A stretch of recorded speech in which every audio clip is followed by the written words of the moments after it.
Principal Secretary for Citizen Services, Ambassador Julius Bitok, strolled into his new working quarters with the exiting Interior PS Dr. Karanja Kibicho present to hand it over to him. Welcome you to the State Department.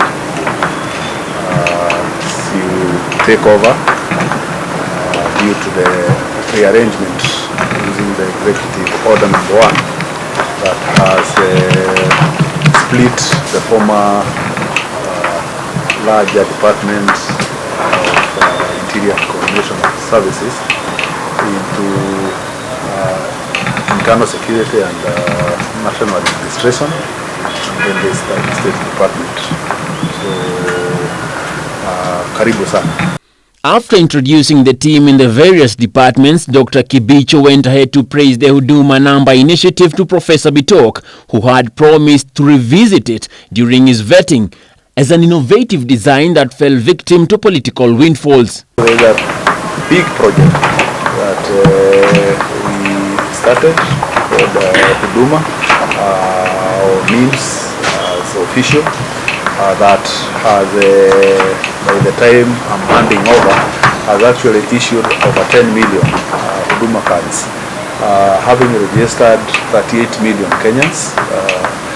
And this is a project that we need to go to phase 2, so that the people who missed out in the first phase have an opportunity to also get registered and get their data in one place and minimize the issue that we talked about. Dr. Kibicho went down memory lane recounting challenges during his tenure as well as some record achievements. How do we ensure a Kenyan is inconvenienced as minimal as possible when they seek government services?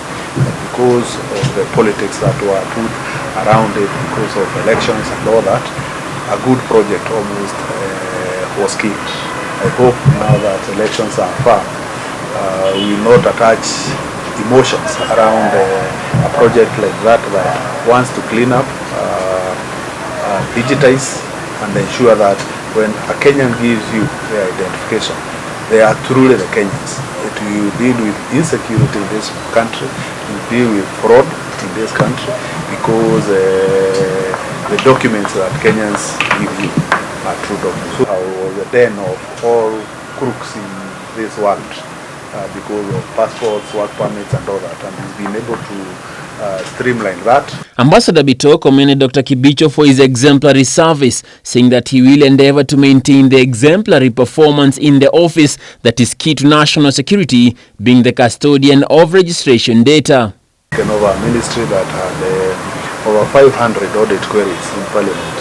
As I leave, we have less than 10, because these people have helped in ensuring that we are compliant with the law and we do what is expected to be done. Throughout your career, despite many challenges, you stuck to the law. I think that is very fundamental.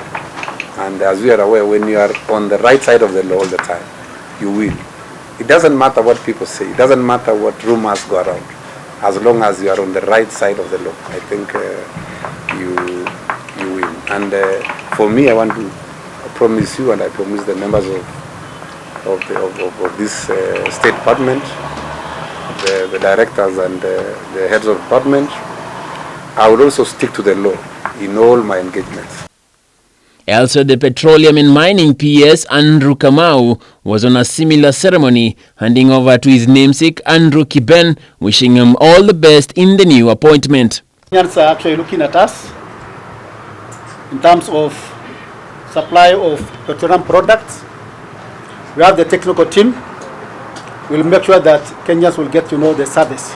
Last week, after the High Court lifted an injunction that stopped the vetting process of all the PSs, several of them took the oath of office before President William Ruto kicking off their tenure of service. Handing over 100% of this responsibility to you. Ukisikia nimewapigia simu, labda naomba mtu pesa kidogo ya harambee kama ya chai nao hata without a job. Among the principal secretaries, 6 have been retained from the previous administration, with a 45 fresh squad spread out across the various dockets. and principal secretaries in place by the people of Kenya